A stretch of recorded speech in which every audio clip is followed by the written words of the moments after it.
Arratsaldeon guztioi. Arratsaldeko 7 izan da, hasiera emango deutzegu gaurko hitzaldi honi. Barkatu. Hasiera emango deutzegu gaurko hitzaldiari 7 izan da, arratsaldeon guztioi eta eskerrik asko bihotzez hemen izateagatik. Venezuelara erbesteratutako Donostiako familia txit abertzale eta ospetsu bateko kidea izan zen Karmele Leizaola. Han, Venezuelan euskal herritar horrek nazioarteko ospea lortu zuen eta giazko mitoa izan zen Venezuelako idatzizko hedabideen esparruan.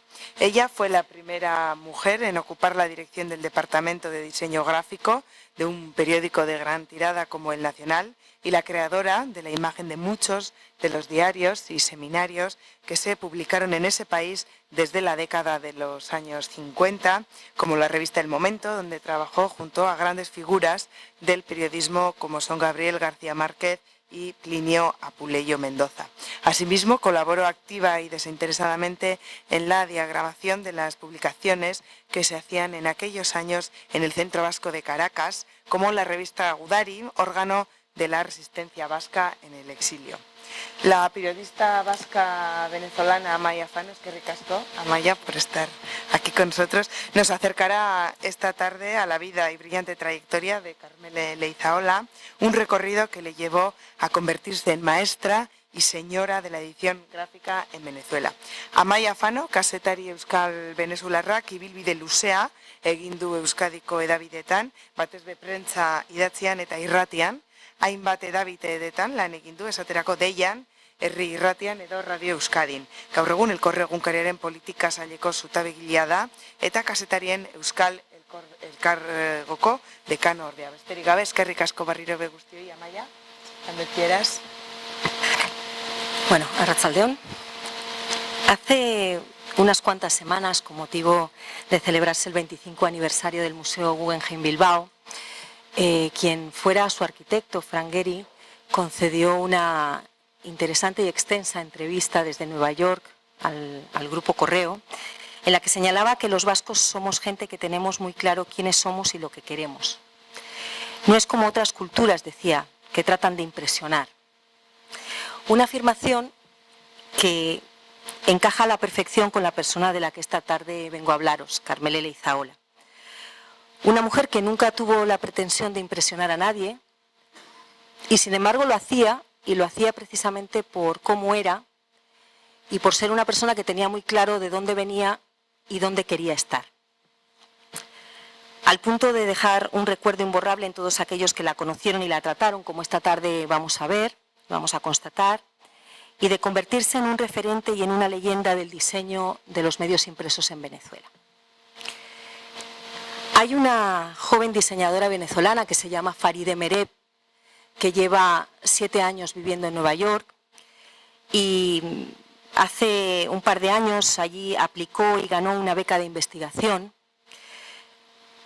Faride, siendo estudiante, literalmente se enamoró de la figura de Karmele porque le pareció una mujer revolucionaria y una precursora del diseño gráfico en la prensa escrita de su país, en cuya historia apenas figuraban mujeres a las que en esa época no se les concedía el título de diseñadoras gráficas. No se hablaba de esto, no se conocía, simplemente se las llamaba, ni siquiera diagramadoras, se las llamaba maquetadoras.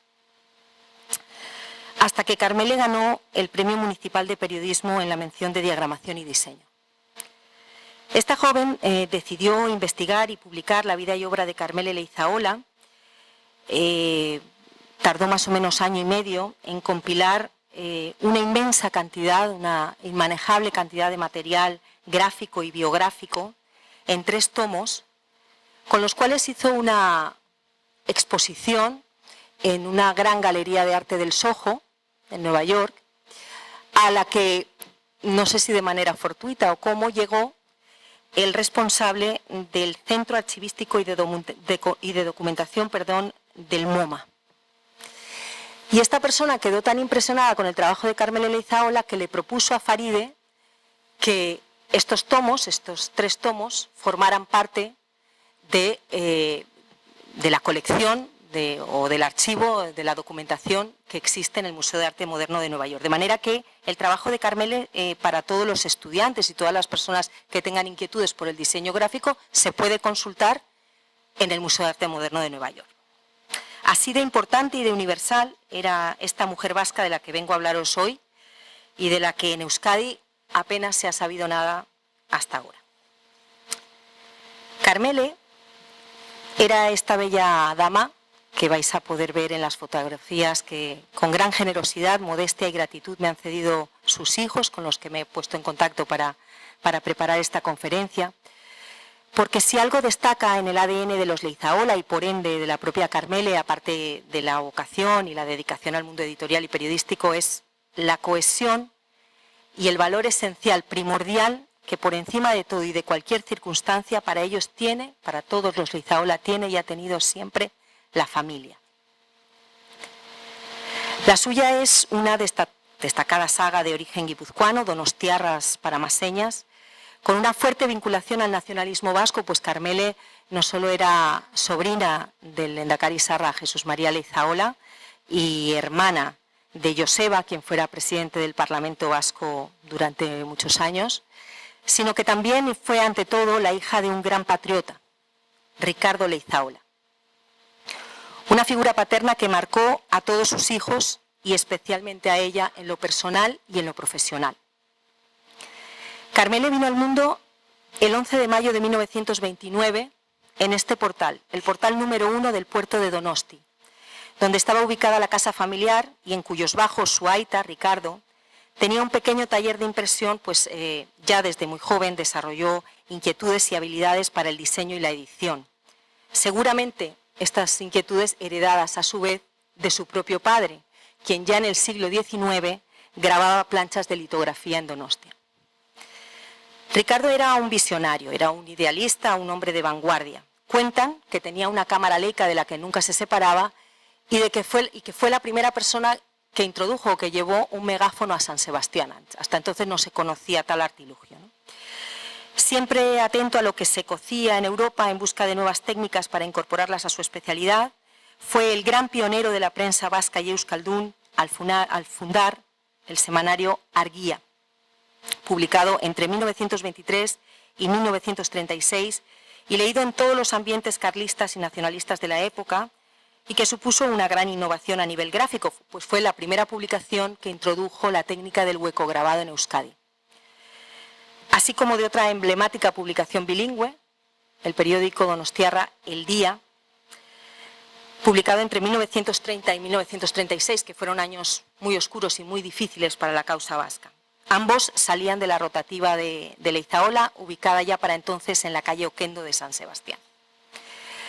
Ricardo era dueño además de la librería San Ignacio, situada en la Avenida de la Libertad, que fue desvalijada después por los nacionales, y un activo defensor de la lengua vasca. En 1928 propuso a la Sociedad de Estudios Vascos Eusko Ikaskuntza la edición de textos clásicos en euskera y estuvo afiliado al Partido Nacionalista Vasco prácticamente desde sus inicios en la sede de la calle Urbieta, donde don Manuel de Irujo intentaba poner orden en medio del caos tras el golpe perpetrado a la Segunda República, perpetrado por el general Franco y otros militares españoles. Hombre de sólidos principios éticos y de profundas convicciones cristianas, Ricardo Leizaola contrajo matrimonio con la también guipuzcoana María Azpiazu, con quien tuvo 8 hijos. Estos: Iñaki, Xavier, Maite, Carmele, Joseba, Itziar, Anemiren y Paul, el único de ellos que todavía vive. Con el estallido de la Guerra Civil y tras el bombardeo de Guernica, la familia decide cruzar la Muga en el Goiseco Izarra, un barco de vapor y para entonces, para la época, la mayor unidad de recreo que había, ¿no?, en esa época, que su propietario, don Ramón de la Sota, puso a disposición de la Cruz Roja Internacional para evacuar civiles a Francia, y la familia Leizaola buscó refugio en Ustaritze, localidad de Lapurdi, en los Bajos Pirineos. Carmele tiene entonces 7 años y vive en el País Vasco francés junto a su madre, hermanas y hermanos hasta su adolescencia. Un periodo que en sus últimos años de vida, con la memoria algo distraída por su avanzada edad. Recordemos que murió a los 92 años. Ella recordaba, sin embargo, de una manera muy vívida, ¿no? Ella, sobre todo, recordaba lo concerniente a la ocupación nazi. Siempre contaba que en la casa donde se hospedaban, en la Purdi, vivían alemanes, o sea, había alemanes por allí, y que el colegio al que enviaban, el colegio de carmelitas al que enviaban a las hermanas, había una niña judía que nunca salía, claro, porque no tenía familia, nunca iba de vacaciones, ni de fin de semana, ni nada. Ella tenía esos recuerdos ya en su vejez, ¿no? Bueno, y es que no debió de ser fácil para aquellas personas escapar de una guerra tan cruenta como la española, pensando en ponerse a salvo del horror, del hambre y del fascismo, y buscar refugio en un lugar que en poco tiempo cayó, digamos, bajo las mismas garras y se convirtió en escenario de otra conflagración, esta vez a escala mundial. Por aquellos años el padre de Carmele se volcó en el activismo político y en la resistencia, llegando a estar a cargo de la Consejería de Justicia y de Cultura del Gobierno de Euskadi, que se formó él en el exilio, regentado por su hermano Jesús María Leizaola, a la muerte del lehendakari José Antonio Aguirre. La contribución de Ricardo fue decisiva, entre otras cosas, para sacar de la cárcel a presos, evitando que fueran fusilados. Pero por esta actividad política fue perseguido, y en 1940 tuvo que dejar a la familia en Francia y huir al Nuevo Mundo, concretamente a Venezuela, tras un breve paso por los Estados Unidos. Carmele era muy apegada a su aita y recordaba aquellos años de ausencia paterna en una entrevista que concedía poco antes de morir, donde decía que sus cartas, explicándole a su madre pues cómo era Caracas, les llegaba de forma clandestina por medio de contrabandistas, y que Ricardo era muy poeta, que era una persona que veía siempre la belleza de cada lugar, de cada sitio, ¿no? Una mirada siempre en positivo que el editor Donostiarra supo legar a toda su prole, muy especialmente a nuestra protagonista, quien no viajaría a América sino hasta el año 1945, ya en los últimos estertores de la Segunda Guerra Mundial, junto con su madre, sus hermanas y sus hermanos. Para hacerlo, la familia tuvo que volver a Euskadi, desde donde tomaron un barco rumbo a Venezuela, donde su padre ya se había instalado y había encontrado un trabajo, gracias precisamente a la cámara Leica de la que no se separaba. Encontró trabajo como fotógrafo en un periódico de allí que se llamaba La Esfera.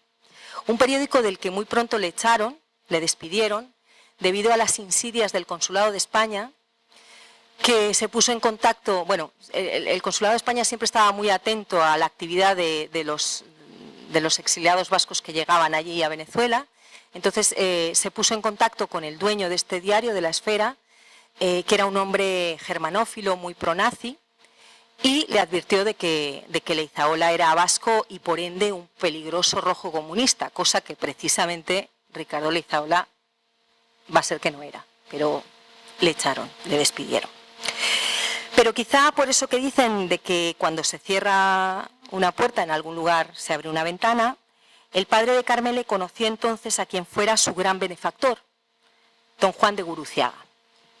Era un importante editor, amigo personal de Rómulo Gallegos y de muchos escritores antigomecistas de la época, y era dueño de la tipografía Vargas, donde se hacía una revista de gran éxito, la revista Élite.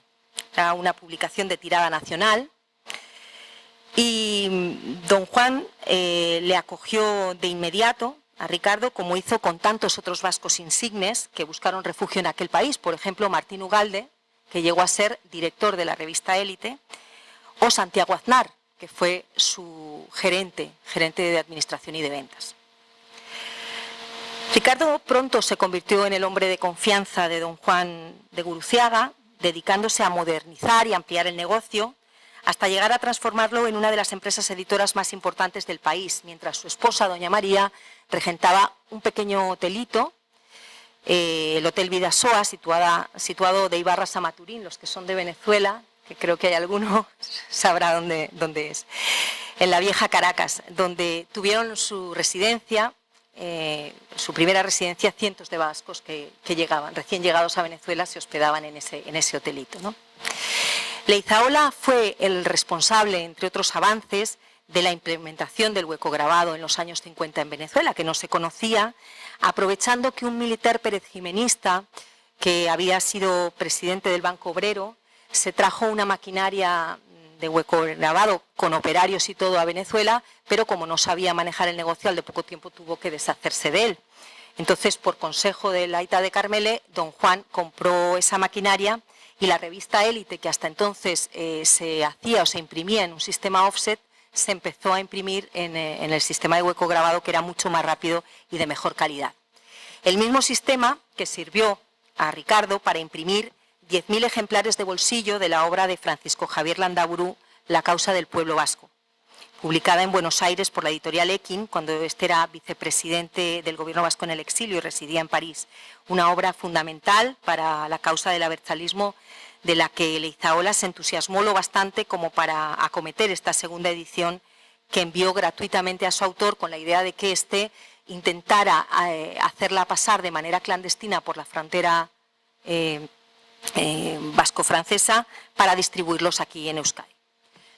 Al llegar a Venezuela, Carmele tenía 16 años y hablaba 3 idiomas: el euskera, que era su lengua materna, el castellano y el francés, porque había estudiado la primaria y parte del bachillerato allí.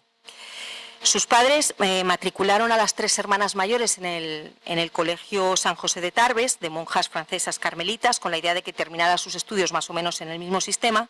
Sin embargo, en el caso de Carmele esto no pudo ser, ya que su educación se vio interrumpida por una oportunidad de trabajo en la tipografía Vargas, a donde su padre la llevó, primero con la idea de que fuera intérprete, de que ejerciera de intérprete entre un diseñador suizo y un diseñador venezolano que hacía la revista, y después la pone a cargo de la diagramación de la revista, diciéndole, ella no tenía formación técnica, entonces ella todo lo aprendió pues viendo y de la mano de su padre. Entonces lo que su padre le dijo al principio es que siguiera un poco lo que habían hecho los anteriores, que tampoco eran diagramadores sino dibujantes, porque en esa época no se estudiaba diagramación y diseño en Venezuela, ¿no? Esa fue la primera vez que una mujer, y sobre todo una mujer joven como Carmele, entró a trabajar en una sala de redacción, en una secretaría de redacción se llamaba allí, en Venezuela, donde la jornada laboral empezaba a las 5 de la tarde y terminaba pues a las 12 con suerte, cuando todo iba bien.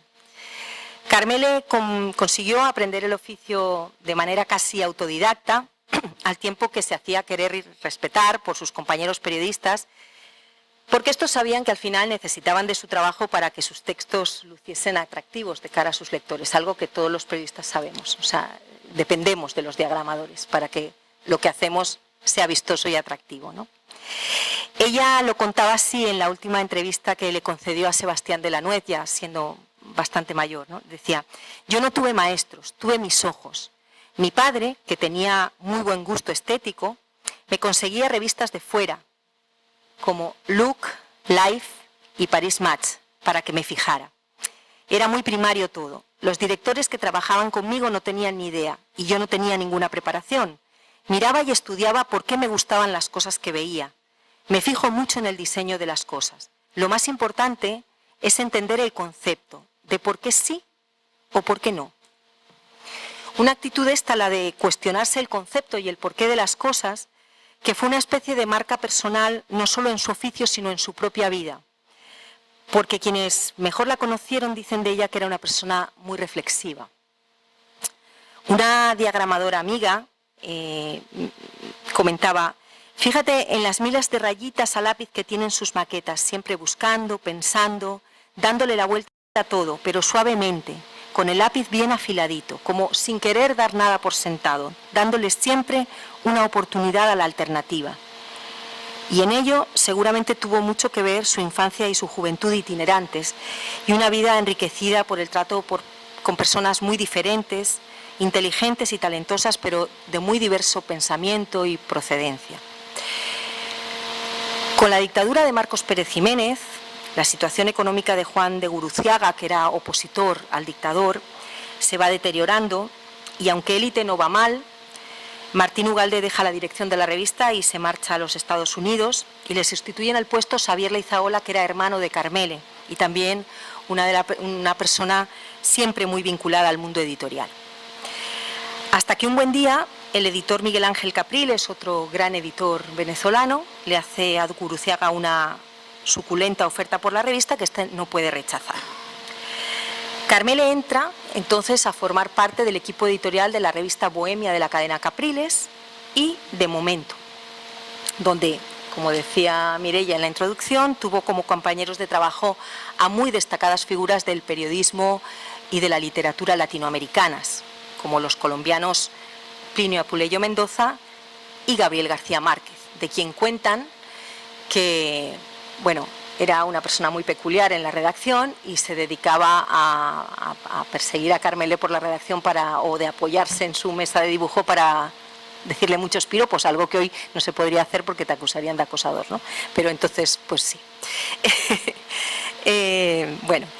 Ellos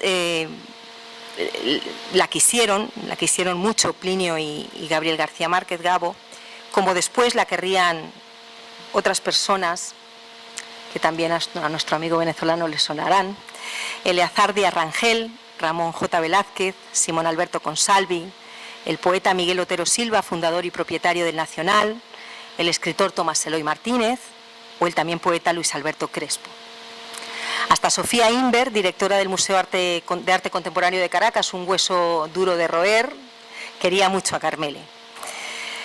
La lista de sus jefes, discípulos o aprendices renombrados sería realmente interminable, pero en aquellos primeros años Plinio, Gabo y Carmele se hicieron realmente muy amigos. Solían ir después del trabajo a una taguara, que es un bar, un pub, ¿no?, que estaba cerca de la redacción, donde también se acordaba Carmele de haber visto alguna vez, en la redacción, no en la taguara, al general Juan Domingo Perón, sentado en la oficina de su padre. Si bien nunca supo, ella decía que nunca supo a qué venía ni se interesó en preguntarlo, o Alberto Elósegui, quien firmaba sus artículos y crónicas bajo el seudónimo de Paul de Garat. Gabo vivía entonces en un apartamento en San Bernardino, en el edificio Roraima, y Carmele contaba que con las lluvias torrenciales de Caracas fue lo que inspiró a Gabriel García Márquez para escribir uno de sus más célebres cuentos, Isabel viendo llover en Macondo. No sé si lo habéis leído, pero bueno, habla de eso, ¿no?, de las lluvias interminables, ¿no? Apuleyo Mendoza era, vamos a decir, menos escritor o más periodista, lo que para Carmele fue de gran ayuda, convencida como estaba ella de que para diagramar tienes que saber de periodismo y de que la imagen debe estar siempre al servicio del texto, destacando aquello que es importante subrayar. Con Plinio ya tenía largas conversaciones sobre esto y se complementaban mutuamente, ¿no? Uno le contaba de qué iban sus textos y ella aportaba su visión de qué se debía destacar o no destacar, ¿no? Entonces hacían como muy buena dupla en ese sentido, ¿no? Ese fue el sello personal de su trabajo, lo que definió la imagen de las revistas Momento y Élite en los años 50, de la Bohemia de la cadena Capriles, de Venezuela Gráfica y de Imagen. Os voy poniendo un poco fotografías de los diseños de aquel momento, ¿no? En los años 60, de los suplementos del Nacional, Cuerpo C, Feriado, Papel Literario, o de Domingo Hoy, el semanario cultural del diario Economía Hoy en los años 80. Y ya fue pasando por varios medios de comunicación, todos ellos de gran tirada y de gran seguimiento y de gran repercusión en Venezuela, ¿no? A esa mirada suya, a esa particular forma de entender la página en blanco, ella la veía, lo que decimos, sin horror vacuo. Ella, hasta entonces, hasta que ella llegó, los periódicos en Venezuela, las páginas eran abarrotadas de texto, fotos, anuncios, es decir, no se dejaba ni un milímetro limpio en la página, ¿no? Bueno, pues ella vino a revolucionar eso, a cambiarlo, a hacer páginas mucho más despejadas, con grandes espacios en blanco. Y de esa manera los periódicos y revistas venezolanas se convirtieron en espacios expositivos más balanceados, en las que todo comunicaba, desde el uso de diversas tipografías armónicas. Veréis que las letras que utilizan no son siempre el mismo tipo de letras, sino que va combinando tipografías, hasta fotomontajes, la apertura de los blancos que os decía, que dan lugar al contraste entre la información y las fotos, ¿no? Carmele era una trabajadora incansable, pero pese a las muchísimas horas que pasaba en la redacción, le dio tiempo a formar una familia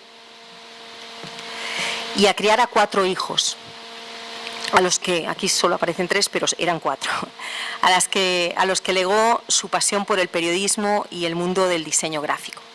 Sus hijos Estíbaliz Las Heras, jefa de arte del Universal en los años 90, que ahora vive en Buenos Aires, el periodista Txomin Las Heras, residenciado actualmente en Bogotá, Eneco Las Heras, caricaturista y dibujante colaborador de la revista El Jueves, y el editor Miquel Las Heras, ambos establecidos hoy en Madrid.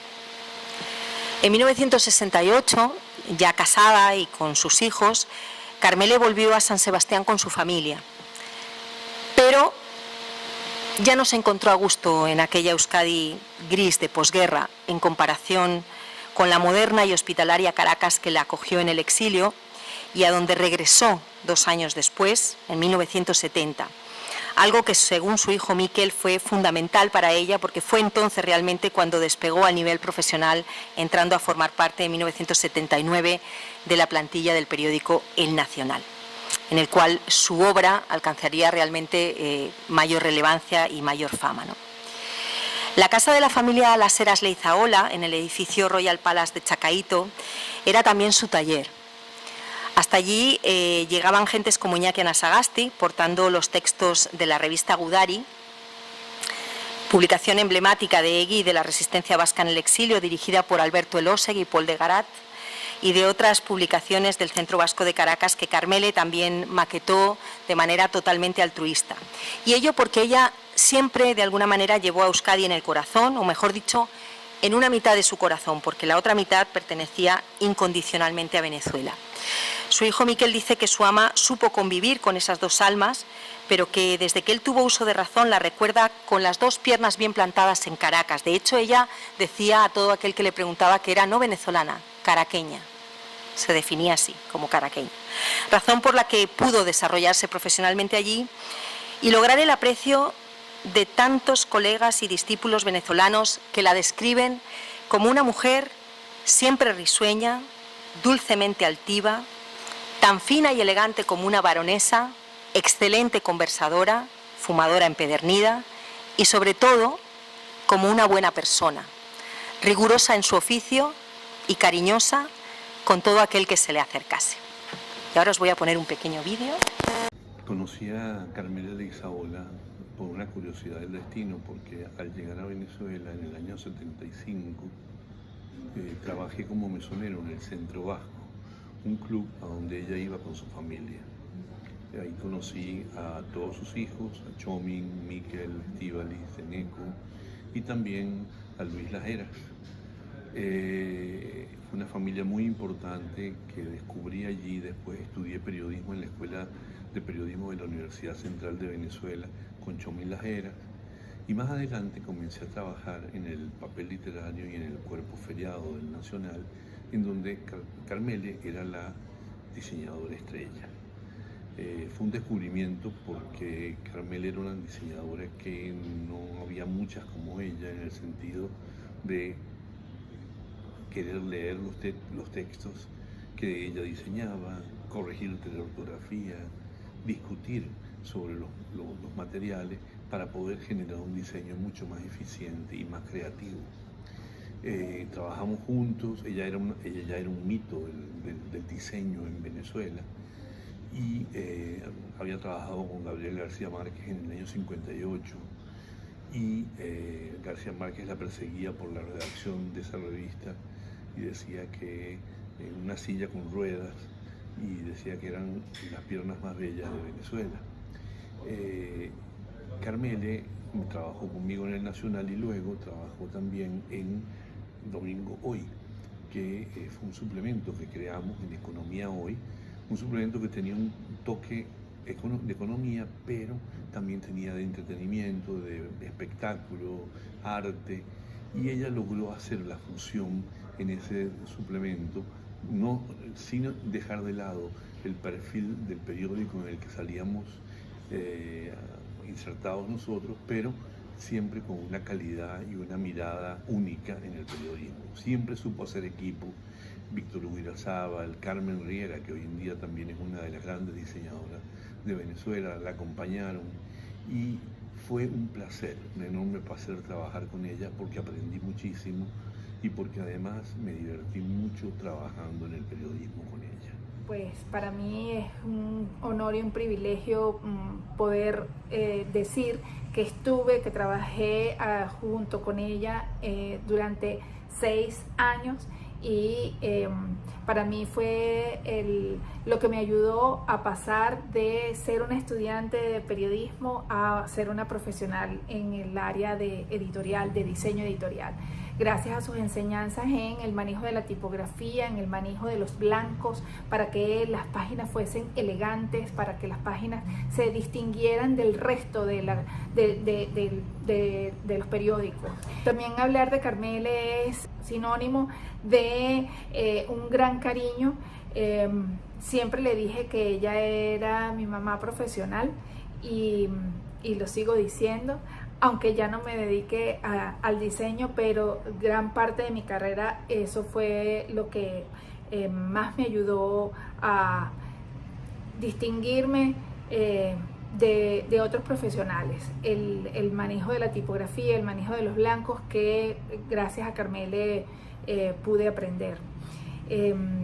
Carmele fue la primera mujer que entró a Secretaría de Redacción en un periódico aquí en Venezuela y eso dejó huella. Por cada una de las publicaciones por las que ella estuvo, se distinguió por la inteligencia con la que abordaba todas las páginas. Siempre ella pedía el título y leía la información antes de diseñarla y eso hace que las páginas puedan entenderlas mejor, qué es lo que quiere transmitir el periodista y por lo tanto entonces volcarlo en el diseño y que el diseño acompañe precisamente la intención con la que se hace la nota. La primera mujer que entró en una Secretaría de Redacción sí fui yo en el Nacional. Yo tenía otra manera de ver las páginas y me daba cuenta que mezclaban toda la tipografía, títulos, unos en palo seco, otros en esto, todo mezclado en una misma página, y eso era absurdo, sin tener en cuenta en absoluto la armonía. Porque no solamente era una persona que conocía su oficio como diseñadora, sino que era alguien que tenía una cultura.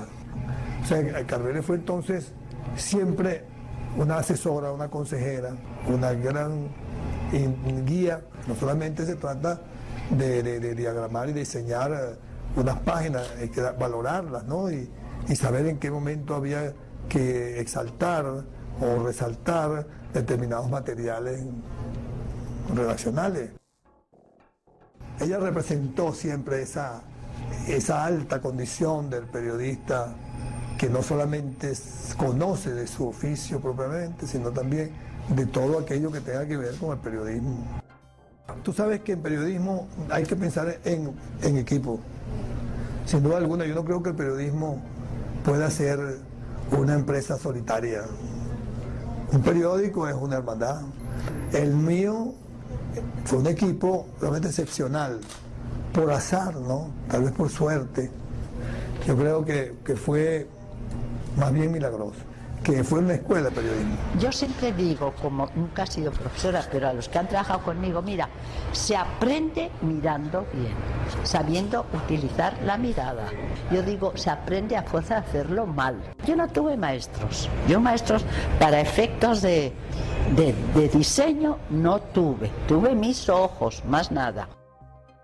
Adquirí el sentido periodístico. A mí hasta ese momento nadie me había dicho, pues que yo no pasé por ninguna escuela de periodismo, no existían. Hay que conjugar las cosas. El diseño no es nada en periodismo si tú no entiendes de periodismo. Y el periodismo pierde mucho si el diseño no le ayuda. Son complementarios. Pues yo llegué a trabajar muy jovencito. Llegué a Venezuela porque mi padre estaba exilado aquí. Y yo creo que ahí fue donde yo conocí a Carmele, pero después estuvimos en distintas revistas, ya mi memoria me falla, pero estuvimos también en Momento. Pero primero fue allá en la cadena Capriles, y trabajamos mucho tiempo juntos. Y me parecía que realmente era una excelente trabajadora y además muy inventiva. No se contentaba con lo que se hacía, sino que buscaba siempre innovar. Conocí a Carmela Elizaola en 1993, cuando empecé a trabajar en el semanario Domingo Hoy del diario Economía Hoy. Por supuesto que sabía quién era Carmele, pero lo que más me impresionó fue, sin duda, al trabajar con ella, era la capacidad que tenía, por ejemplo, para comentarte tu texto. Pocos diseñadores gráficos había conocido yo que tenían la capacidad de poder leer tu texto, comentártelo, hacerte sugerencias, cosa que uno siempre agradecía, porque Carmela tenía además siempre un gran sentido de la educación y de la perspectiva. Sin duda que trabajar con Carmele era enriquecedor, porque tú siempre sentías que estaba siempre tratando de sacarle el mayor provecho a tu texto para que tuviera una puesta en página espectacular. Por supuesto, ella venía precedida por su fama cuando trabajó en Feriado, con Yolanda Quintana, con Víctor Hugo Irarrázaval.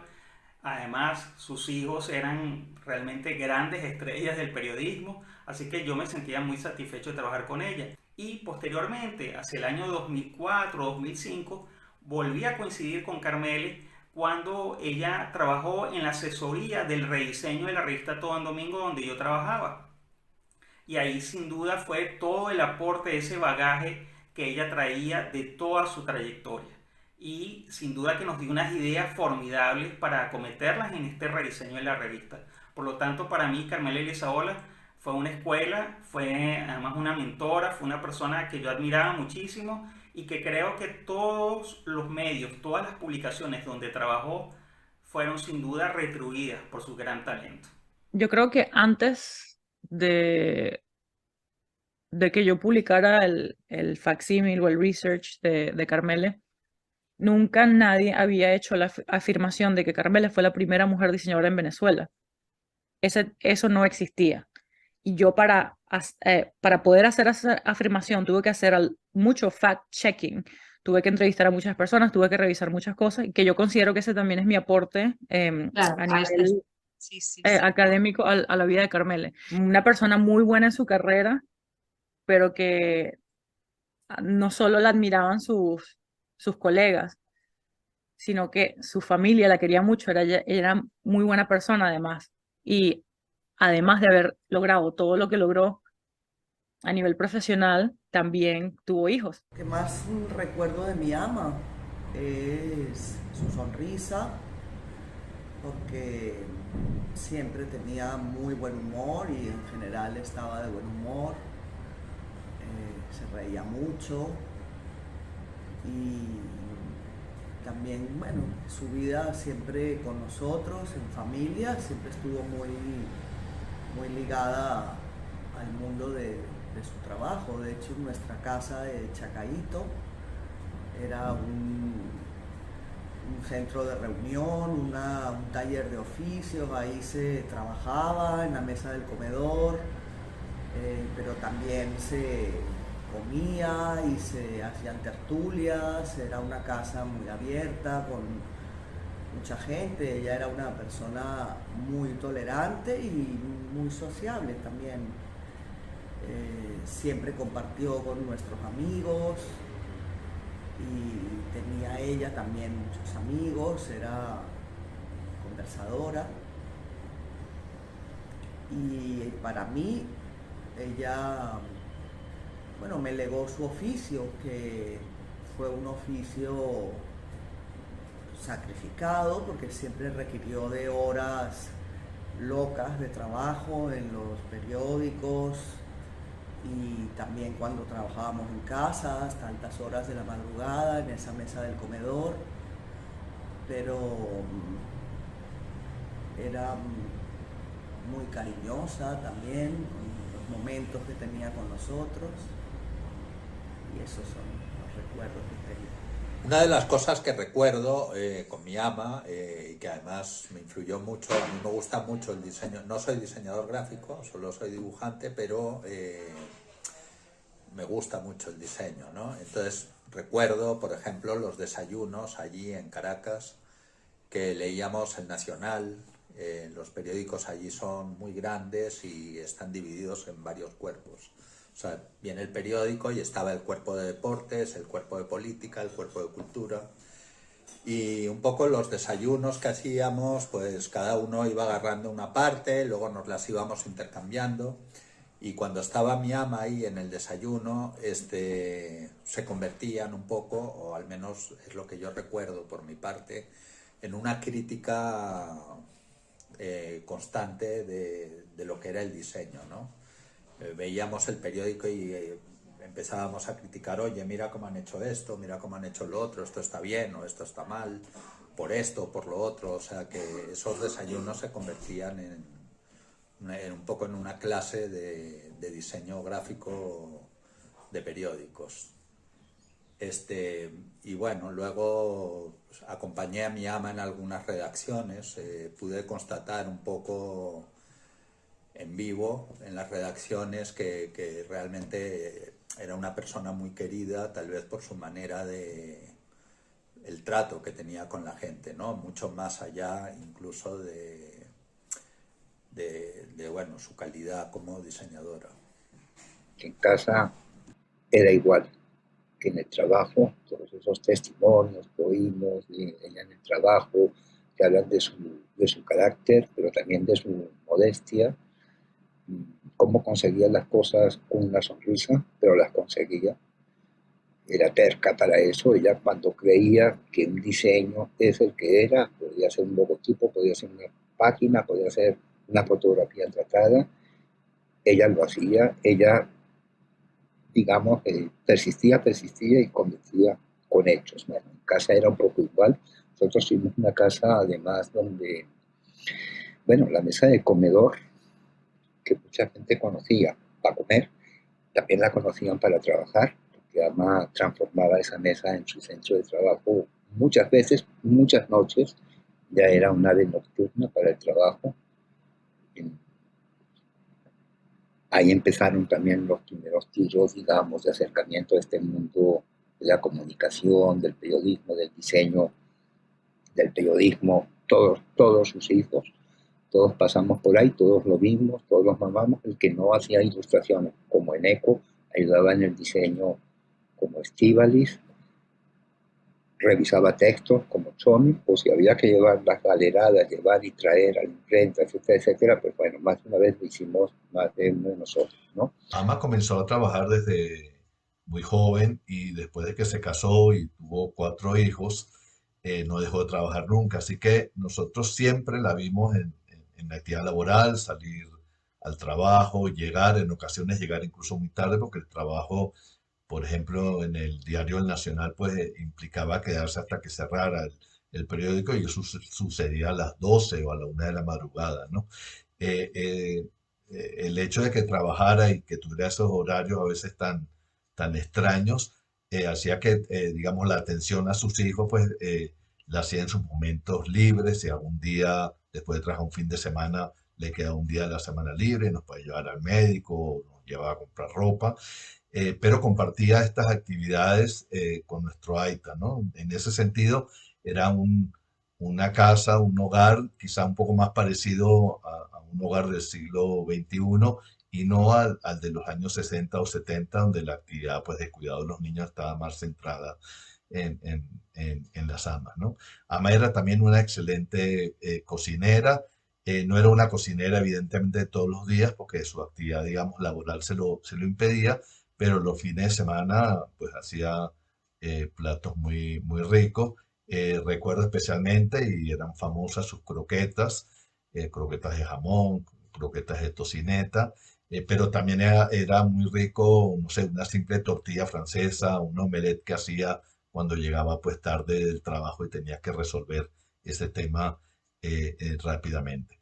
También era muy gracioso cuando hablaba con sus hermanas que estaban en Euskadi o en Estados Unidos y hablaba intermitentemente en castellano, en euskera o en francés. Se preguntaban en un idioma, se contestaban en el otro. Probablemente muchas veces pues hablaba en francés para que igual sus hijos no entendiéramos lo que ella estaba, lo que ella estaba diciendo. Y un poco esta faceta políglota de Ama, a mí en particular me sirvió mucho porque en mis estudios de bachillerato pues me ayudaba con el francés, me ayudaba con el inglés, incluso me ayudaba con el latín y eso pues resultó muy valioso en aquel momento de mi vida.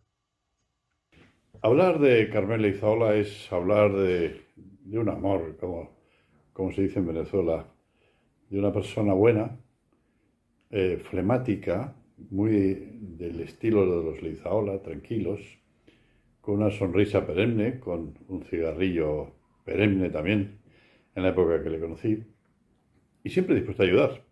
Por ejemplo, cuando había que hacer cada 5 años una edición del Centro Vasco de Caracas, de las cosas que hacía la colectividad y de la presencia vasca en Venezuela, ella con Arnoriaga hacían unas publicaciones que eran fantásticas, de una diagramación exquisita que la gente las esperaba, eran muy buenas. Aquí tengo 2, pero hizo como 4. Pero no solamente este tipo de publicaciones, sino la publicación Euskadi de Caracas, que tuvo mucha importancia y que luego se quedó de un tamaño tabloide, se quedó en una cosa más pequeña, pero ella tenía que diagramarla, siempre la diagramaba y la diagrama muy bien, trabajaba en el Nacional y tenía una gran experiencia.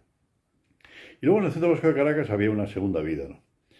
Había los vascos que acudían como socios a la colectividad, al Centro Vasco, que aquello era un horno de actividad y de todo tipo de cuestiones, y había un grupo clandestino, que era EGI, ¿no? Y ese EGI, con Radio Euskadi, pues ellos trabajábamos, porque yo estaba ahí también metido, pues para la resistencia clandestina que funcionaba en Venezuela. Y no se puede hablar de 40 años de resistencia clandestina sin hablar de la revista Gudari. La revista Gudari, ella trabajó en la revista Momento con Plinio Apuleyo Mendoza y con García Márquez y con Alberto Rossi. Ellos fueron los que pusieron este símbolo, EGI, con la antorcha encendida del cuadro de Picasso. Y también llegaron a este formato más pequeño de la revista Gudari. Asimismo, hacían publicaciones con una diagramación pues muy curiosa, en un papel casi reciclado, para que se divulgara pues cuanto más mejor. Se buscó este formato pequeñito, sobre todo por razones de clandestinidad, pero el formato primero era este.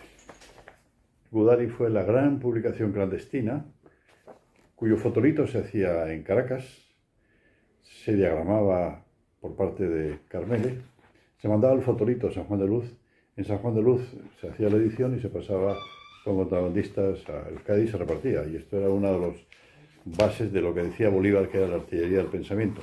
Carmele es una personalidad muy conocida en América, nada conocida en Euskadi, nada conocida en el Estado español, nada conocida en Europa, y sin embargo tiene una dimensión internacional. Y es justo y necesario que se le haga un buen reconocimiento, y esta conferencia de Amaya Fano, que conoció y conoce el mundo periodístico venezolano y sobre todo los medios de comunicación, me parece extraordinario, y ojalá tenga a partir de ahora el reconocimiento público que merece una gran personalidad como Carmele Leizaola Azpiazu, nacida en Donosti, pero fundamentalmente de sangre periodística, sangre venezolana y sangre vasca. Yo digo que Carmela es venezolana. Porque la siento muy nuestra, no sé cómo explicarlo. Estaría equivocado decir que es una cosa o es la otra, ¿no?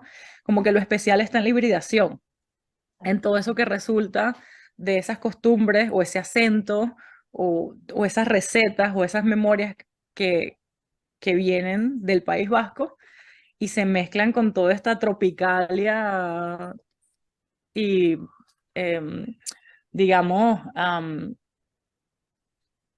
como con toda esta celebración caribeña que tenemos en Venezuela.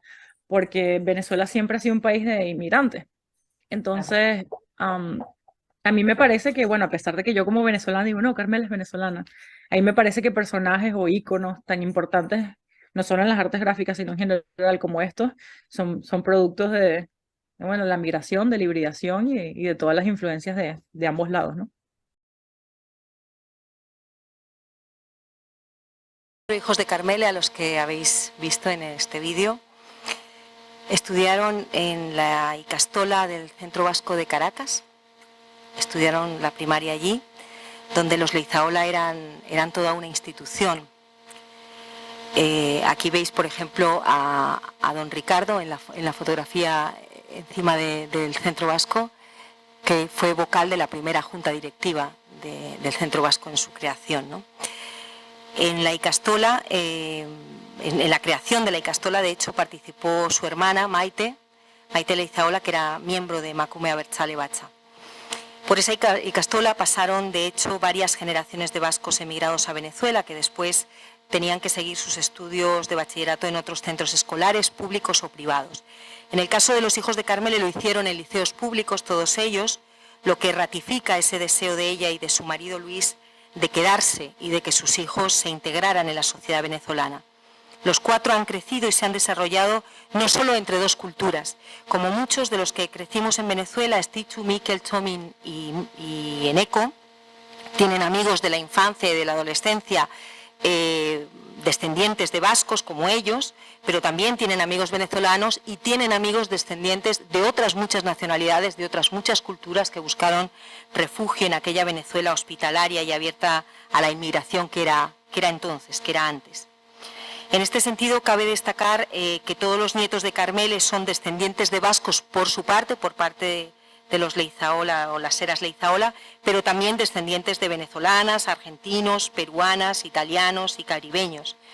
Y en ese mestizaje algo tuvieron que ver tanto ella como su entonces marido al no imponer nada a sus hijos a la hora de elegir pareja.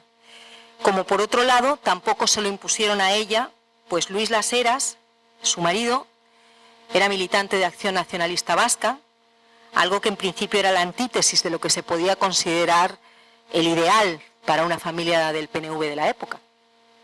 Al preguntarle por la orientación ideológica de su ama, Mikel dice que era una persona definitivamente liberal, aunque en el plano político era muy reservada. Ella solía decir siempre que el voto es secreto, mientras su marido Luis era en cambio una persona declaradamente de izquierdas en la política vasca y en la venezolana. Pero es verdad que allí en Venezuela, en aquel tiempo democrático que ahora parece antediluviano, convivían entonces de una manera bastante civilizada pues todas las corrientes de pensamiento. No era raro que en una misma familia o en un grupo de amigos pues unos votaran a una cosa, otros votaran a otra y sin embargo se juntaran para jugar al dominó o para hacer una parrilla, ¿no? Era algo habitual entonces. Hoy en día la cuestión está un poquito más polarizada.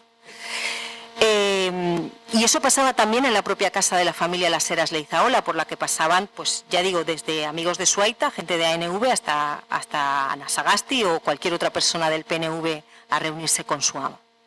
Si conoces el Centro Vasco de Caracas, me recordaba a Mikel, sabrás que allí también convivieron de una manera bastante aceptable las diferentes corrientes abertzales. Ama, desde joven, conoció eso, y sus hijos crecimos con esa dualidad que creo nos inculcó para el futuro una noción de tolerancia y de respeto. Un respeto que también marcó la relación de Carmele y su marido Luis tras el divorcio de ambos y que hizo que sus respectivas familias estuviesen muy cercanas hasta el día de su muerte. Tras el divorcio es verdad que Carmele se acercó un poco más a los Leizaola, un poco más si cabe todavía, ¿no? A sus hermanos, con quienes a menudo salía a cenar o a quienes visitaba en sus casas, hasta que comenzaron a llegar los nietos y se convirtió en la dulce amama que recibe a su familia los domingos y disfruta cocinando para ellos. ¿Quién le iba a decir a Carmele Leizaola, hija de Ricardo y de doña María, donostiarra de origen y venezolana de corazón, que en sus últimos años de vida habría de desandar sus pasos y emprender el camino de vuelta, forzada por el exilio de sus hijos, quienes, al igual que hicieron sus aitas, se han visto obligados a emigrar en busca de una mayor seguridad, libertad y prosperidad para ellos y para su propia descendencia. es, como escribía Miquel al momento de partir de Venezuela en un artículo titulado La hora de las despedidas, el lado inverso de la historia. Hoy nos hemos convertido en un país de emigrantes. En vez de saludar y recibir, nos despedimos. En vez de acoger y brindar solidaridad, buscamos ayuda y auxilio. Tras una breve estancia en Argentina con su hija Estíbaliz, Carmele terminó sus días el año pasado en Madrid, donde la pilló el COVID, pero siendo un carácter como era, a los 90 años venció a la enfermedad e incluso pudo ser dada de alta. No murió de COVID, pero tenía 92 años. Sus hijos la cuidaron hasta el último aliento y cuenta Miquel que cuando ya le fallaba la cabeza y no reconocía a nadie y le veía a él llegar a visitarla, lo único que le preguntaba era ¿cuándo volvemos a Caracas? Gracias.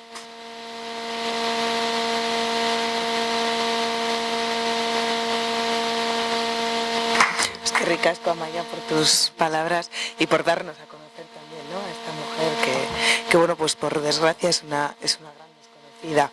Entonces, vamos a comenzar con las preguntas. Si alguien tiene alguna pregunta o algún comentario que hacer, tenéis unas tarjetas en vuestras sillas si preferís hacerlo por escrito. Tenemos ya las dos primeras preguntas, Amaya, así que la primera de ellas, ¿cómo se puede entender que una mujer con la trayectoria de Carmele Leizaola, descendiente además de una familia de exiliados vascos conocidos en Venezuela, sea una gran desconocida en Euskadi? Pues igual no soy yo la que tengo que responder a esa pregunta. Pero bueno, es verdad, es muy curioso, ¿no? Yo decía ayer en una entrevista que me hicieron en Onda Vasca que es curioso que nosotros somos un país relativamente pequeño, con pocos habitantes, ¿no? Pero realmente somos muchos vascos en el mundo. Es decir, hay más vascos en la diáspora que vascos que viven en Euskadi, porque no solo es vasco quien ha nacido en Euskadi, es vasco el descendiente de vasco. Entonces hay muchísima colectividad vasca y realmente la atención que prestamos a lo que esa gente está haciendo por el mundo, donde hay gente valiosísima haciendo cosas importantes y notorias, como en el caso de Carmele, pues aquí no nos llega o no le prestamos mucha atención, ¿no? Es verdad, hay distancia geográfica, bueno, no sé, las razones no sé cuáles serán exactamente, habrá que reflexionar sobre eso y tendremos que reflexionar todos sobre eso. Ojalá eso deje de ser así, se preste un poquito más atención a lo que se hace en la diáspora, a lo que también se hace en torno a las casas vascas, porque ahí estamos todos. En el Centro Vasco de Caracas había una grandísima actividad en aquel momento y Carmele estaba ahí y los hijos de Carmele han estado ahí también. Siempre hemos estado ahí haciendo cosas. Claro. Sí, sí. ¿Para qué quede todo? Si no, no se graba. Sí. Sí, perdón. Sí. No, quería decir que vivimos una época en la que parece ser los patrimonios culturales tienen una mayor importancia a lo que han tenido hasta ahora, ¿no? Porque parece que siempre cuando hablamos de patrimonio era una cosa física, un edificio, algo es. Entonces, en el aspecto que tú te refieres de la diáspora, es verdad que Carmele regresa creo que en el año 75. Ella es donostiarra, yo soy donostiarra también. Y he negociado temas profesionales de negocio con algunos de sus hijos. Y es verdad que en el año 75 muere Franco. Y bueno, ella decide, creo que a los 7 años, a partir del 65, en 82, 83, decide regresar nuevamente a Venezuela.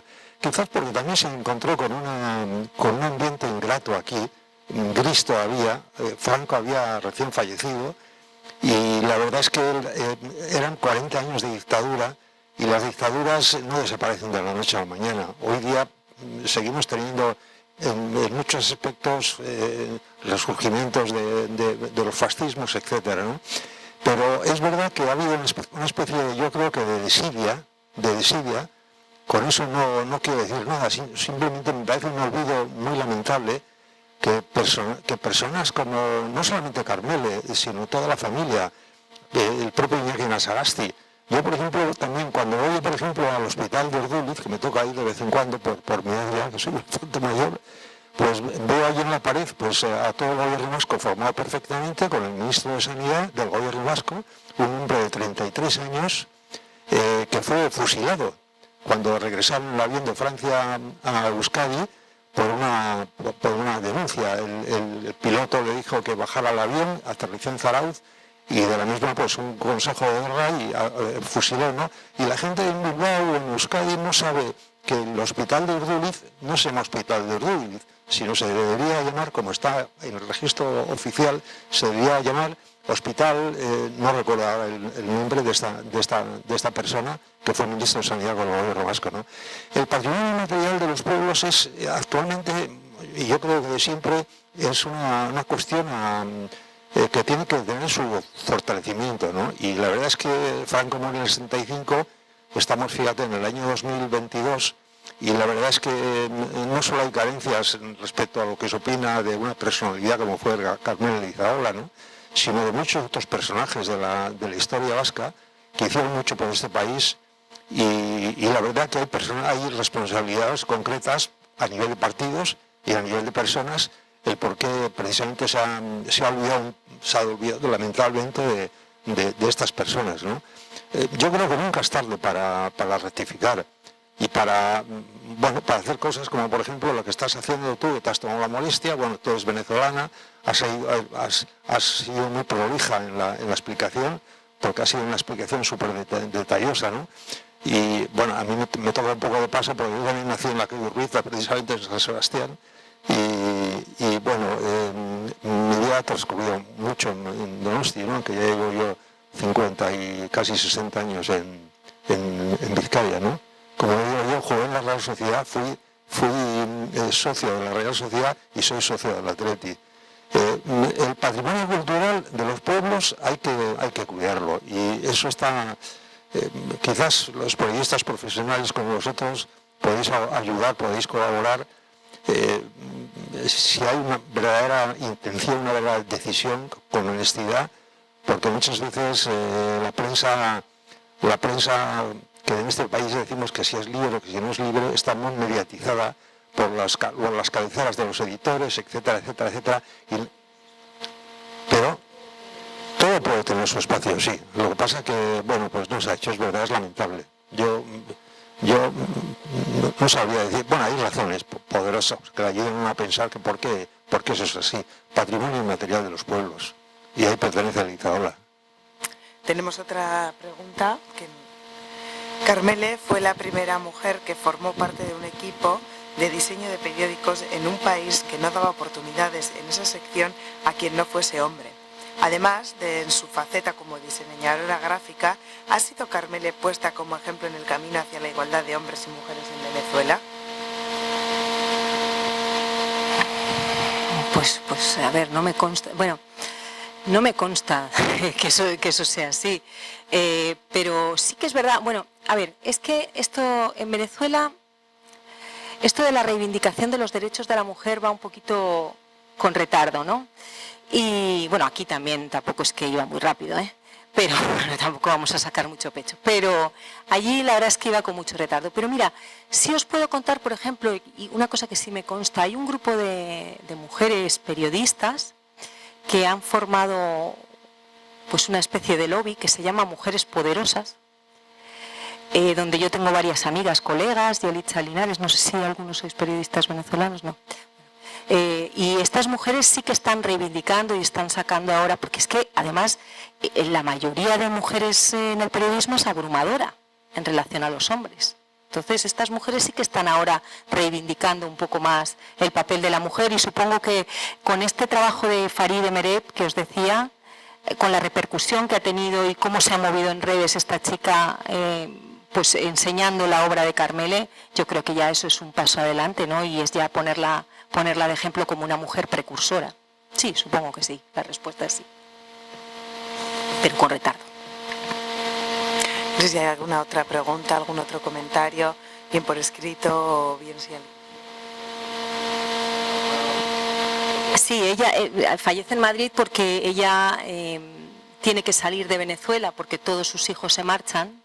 Entonces pasa una temporada con Estíbaliz, que vive en Buenos Aires, y luego se la trae Eneco a vivir con ella aquí a Madrid, y es donde ella pues la pilla la enfermedad y al final fallece aquí. Y entonces está con Eneco y Miquel hasta pues el final.